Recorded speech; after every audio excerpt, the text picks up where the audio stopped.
I look at Notre Dame, and I see a path that can be akin and or similar to Nebraska. Now, people don't go to Notre Dame with the religious standards and the academic standards unless they really want to be there. So they don't tend to have the amount of people transfer that other schools do. And they're also going to tend to have less people transferring in because they don't have as many people transferring out. And Marcus Freeman has done a great job in a northern state, in a cold environment, in a state of Indiana that's known way more for basketball than football, by most people anyways. Obviously, Notre Dame's known for football specifically, and he's managed to build a culture in a time and a place and an era when it's hard to do it. He has built a team that played complementary football. We're going to run the ball. We're going to stop the run. We're going to play great special teams. They were number one in the country in turnovers, turnovers forced and points off turnovers, point differential margin in as far as forcing turnovers. That was really easy for me to say. But you get my point. They weren't the most talented. They have a good roster, but they needed to run the ball, hence their quarterback running the ball 9 times on the first drive. They needed to stop the run.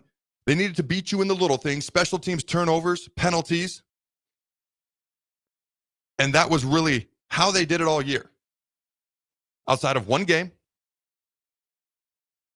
that was how they did it. That's how they beat Georgia, which has the top 2 roster in America. I think Georgia was number 2, in my humble opinion. Then you got Texas and Oregon right there, 3 or 4. Alabama, talent-wise, is easily top 5.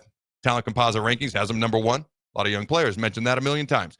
My point is I look at Notre Dame, and I think we can spend enough money in the NIL collective to say, hey, we're in this conversation of these teams that were in this playoff, Indiana, SMU, and everyone else that was in there, Arizona State, Boise State, Penn State. We can be in this conversation.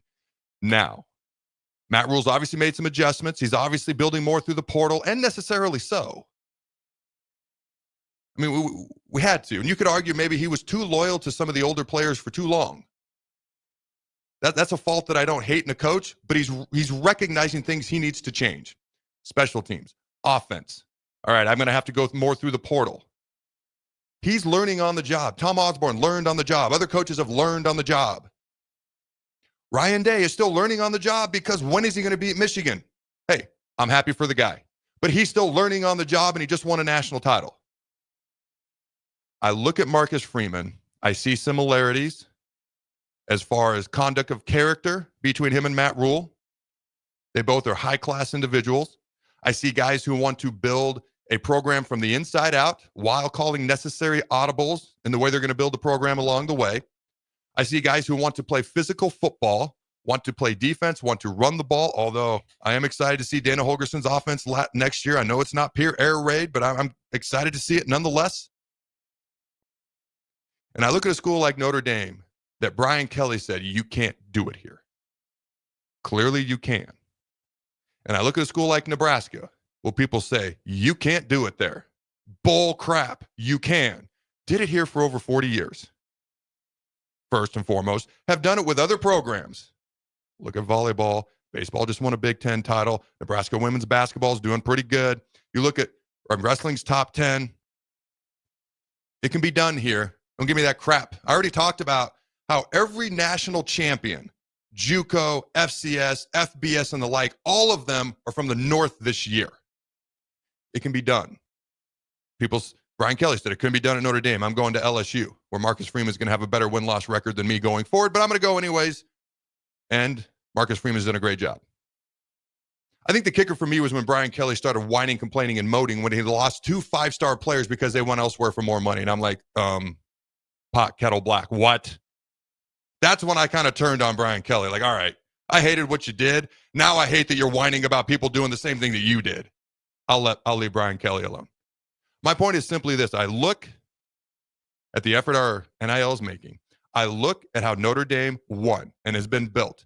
And I see Matt Rhule possibly being able to do it very similarly and getting us into that playoff at some point. I'm not talking this year. I'm not saying it won't happen this year. At some point. And when you get in, you never know what can happen. The 2 teams who just played for the national title were the 7th and 8th seeds. Yes, the way we see teams is asinine. But this year, they were the 7th and the 8th seeds. There's a 6th seed from the NFC, the Commanders, playing in the NFC Championship game this weekend with a rookie frickin' quarterback, I might add. I'm willing to be patient with this, but I do see some similarities between specifically what Notre Dame has done and what Matt Rhule is trying to do, and the potential is there for a similar path to us playing at a much higher level and being talked about more nationally because we're winning more football games. Now, specifically, what does that mean? Got to let it unfold. All right, Jake. That was a very unplanned diatribe. I hope it made sense. But what are your thoughts? Yeah, I mean, I think it is. I think you're going to have to be patient to see Nebraska kind of get that result. You kind of think about maybe they can do it here and there, and I think that's kind of where Nebraska is as a program. There's certain programs that are going to be year after year monsters, and Nebraska just at that point. I mean, maybe they can build into that. But right now, you look at even the teams, and I'm wondering about Notre Dame next season. Look at the teams that finished runner up the last couple years in these playoffs. TCU, Washington. I mean, so that tells you, right? It can be done. You can get there, but can you sustain it?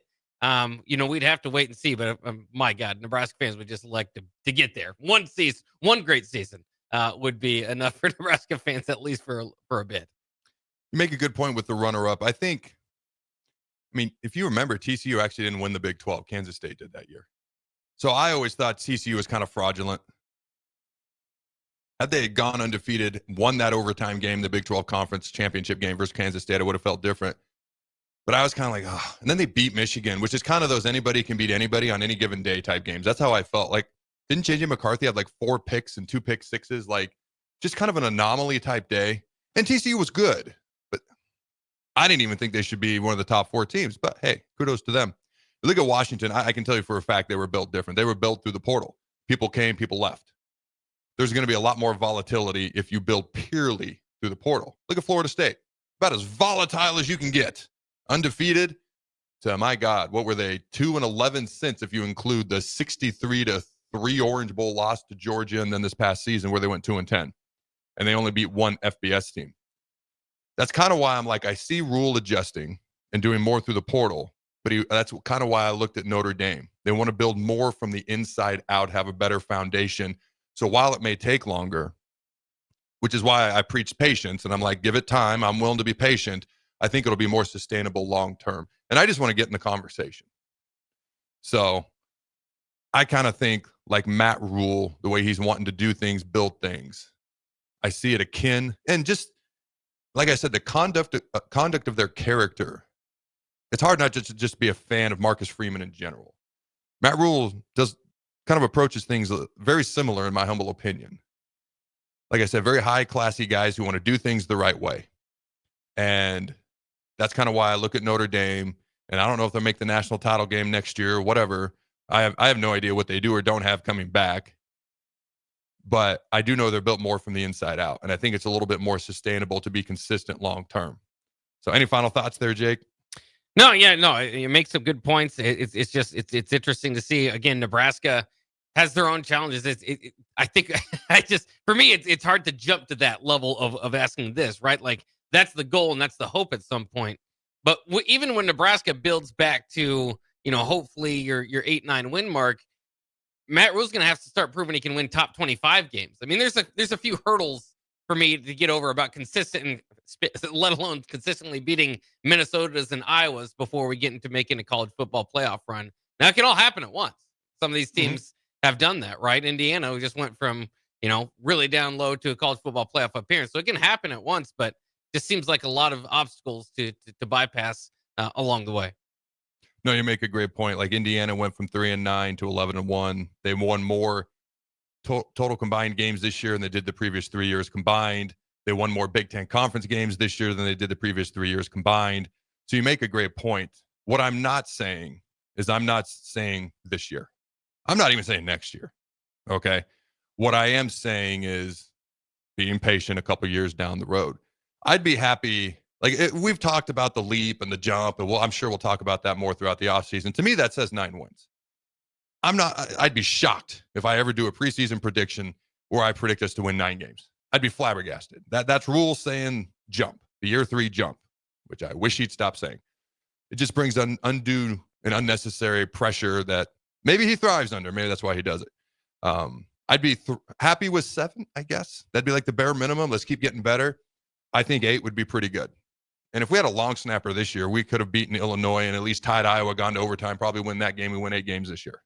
So I do feel like that's feasible. And then you start talking about maybe 9, 10 wins and things of that nature down the road. So again, I'm kind of looking more long term, to be clear. I'm not talking about next year, but long term. Marcus Freeman lost his first 3 games as a head coach. Okay, so Brian Kelly bolts. They play Oklahoma State in the Fiesta Bowl. They lose.